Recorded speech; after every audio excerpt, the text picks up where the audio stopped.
Au Tchad, j'ai découvert quelque chose de révolutionnaire. Tous les Tchadiens qui regardent cette vidéo, vous devez être très attentifs parce que les jeunes Tchadiens ont réussi à créer une organisation incroyable, exceptionnelle. Et pour avoir visité plusieurs pays, je peux le confirmer aujourd'hui que le Tchad est le seul pays au monde, du moins parmi les pays que j'ai visités, et il y en a vraiment plusieurs qui disposent d'une organisation de cette nature-là. Il y a de cela quelques jours, lorsque je participais au Forum national sur l'emploi, il y avait plus de 2000 Tchadiens qui ont participé à cet événement avec plusieurs experts internationaux. Et là, durant le panel, pendant les différents échanges, il y a un jeune qui a levé la main avec beaucoup d'insistance. Un jeune Tchadien. On ne voulait même pas lui passer la parole, mais il insistait. Et pendant les plénières, il y a donc un orateur qui a insisté pour qu'on puisse lui passer le micro. Et lorsqu'il s'est levé, il a dit qu'il est le président de l'association des diplômés sans emploi du Tchad. Alors, à ce moment donné, j'ai dit waouh. Je ne sais même pas quel est le sentiment que j'ai ressenti. Je me suis dit waouh. Et lorsqu'il développait, il expliquait comment ils sont 14 000 et chaque année, il y a de nouveaux membres qui intègrent cette organisation de diplômés sans emploi. Le Tchad a une organisation qui s'appelle les diplômés sans emploi. Et j'ai trouvé ça magnifique. Et du coup, dans les questions, dans les observations, ça revenait toujours. Je suis diplômé sans emploi. Quelqu'un lève le doigt, on lui pose la question, je suis un diplômé sans emploi. Il y a quelques heures, j'ai posté un article, ensuite une vidéo dans laquelle je disais 95% des fruits qui sont présents au Tchad viennent du Cameroun. Et quand je lisais les commentaires, j'ai compris qu'il y a certainement plusieurs membres de cette association qui venaient commenter. Beaucoup de personnes disaient « Ah, dis donc, tu racontes des bêtises. Le Tchad envoie aussi la viande au Cameroun. » D'autres disaient « Non, comment tu exagères? Ce n'est pas 95%. Dis au moins 50%. L'autre dit au moins 30%. » Le débat des diplômés sans emploi, le débat des pauvres, le débat de ceux qui ne vont jamais capter dans une information, une opportunité. Vous allez trouver du travail comment? Vous allez dénicher des opportunités comment? Lorsqu'on vous présente dans une information, une opportunité et vous restez dans le débat.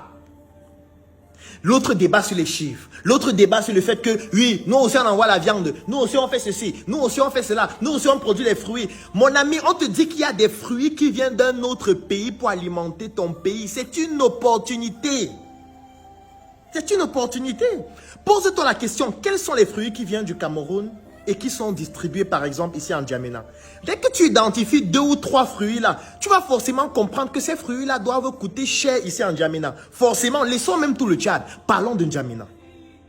Si tu identifies 2 fruits seulement, prenons l'exemple de la banane. Plus de 99% de la banane qui est ici en N'Djamena vient du Cameroun. Si tu te poses la question, mais pourquoi la banane doit quitter du Cameroun pour arriver en N'Djamena? Ça veut dire que la banane en N'Djamena doit coûter trop cher. Parce que le producteur, par exemple, va faire cette banane au Cameroun. On ne sait même pas dans quelle région du Cameroun. Dès qu'il va finir de produire, il doit prendre la banane, mettre dans les camions, transporter la banane, payer la douane, le temps que ça met, mettre sa propre marge. Mais la banane va coûter trop cher ici. C'est une opportunité pour toi qui dit que tu es diplômé sans travail, sans emploi. Dis-toi comment est-ce qu'on peut se mettre ensemble pour saisir cette opportunité. Comment est-ce qu'on peut capitaliser dessus? Parce que si nous on produit la banane ici au Tchad, notre banane sera beaucoup plus compétitive que la banane qui vient du Cameroun. Vous allez me dire, comment est-ce qu'on fait sans argent? C'est le projet qui fait l'argent, ce n'est pas l'argent qui fait le projet. Si tous les jours vous publiez sur Internet que j'ai pour projet de réduire les importations de bananes ici en N'Djamena en produisant au Tchad, tu communiques dessus, tu partages ton expertise, tu montres que tu as les capacités de le faire. Il y a des gens qui seront prêts à t'accompagner. Moi, je serai prêt à t'accompagner parce que nous sommes déjà ici au Tchad. Nous sommes en train de distribuer les produits Njoka ici au Tchad. Nous sommes en train d'installer une unité de production ici au Tchad de Njoka où nous allons transformer la patate parce que c'est produit énormément ici et les coûts sont trop faibles. C'est une opportunité pour nous d'avoir découvert cela. Toi, dans les informations, il faut pouvoir dénicher des opportunités qui te permettent de gagner de l'argent au lieu de débattre. Comment est-ce qu'on peut donner une information stratégique? Quelqu'un est là, non, c'est 20%, c'est 30%. Nous aussi, on envoie la viande. Non, il faut arrêter le débat des pauvres. C'est même mieux de vous déconnecter de ma page. Mais ce n'est pas possible. En tout cas, ce 26 octobre, à partir de 10 h ici en N'Djamena, durant notre conférence « Devenir un as de la vente », je vais partager avec vous ce type d'informations. Et si vous voulez saisir des opportunités, si vous n'êtes pas un diplômé sans emploi qui passe son temps à pleurer, se plaindre, venez participer à cette conférence. Je vais laisser un lien dans la description de cette vidéo et en commentaire. Nous allons parler business ce jour. Nous allons parler opportunités pendant plus de 6 heures et tous les participants vont bénéficier d'une adhésion à un groupe pendant lequel, sur 6 mois, nous allons travailler sur des opportunités, investir au Tchad et contribuer à développer la jeunesse tchadienne. Si tu fais partie de cette jeunesse tchadienne qui a compris les enjeux, qui a identifié les opportunités ou qui souhaite travailler afin qu'on puisse ensemble se développer, retrouvons-nous ce 26 octobre à partir de 10 h durant notre conférence « Devenir un as de la vente ». Clique sur le lien dans la description de cette vidéo et en commentaire, remplis le formulaire, nous allons te contacter pour que tu puisses participer à cet événement exceptionnel.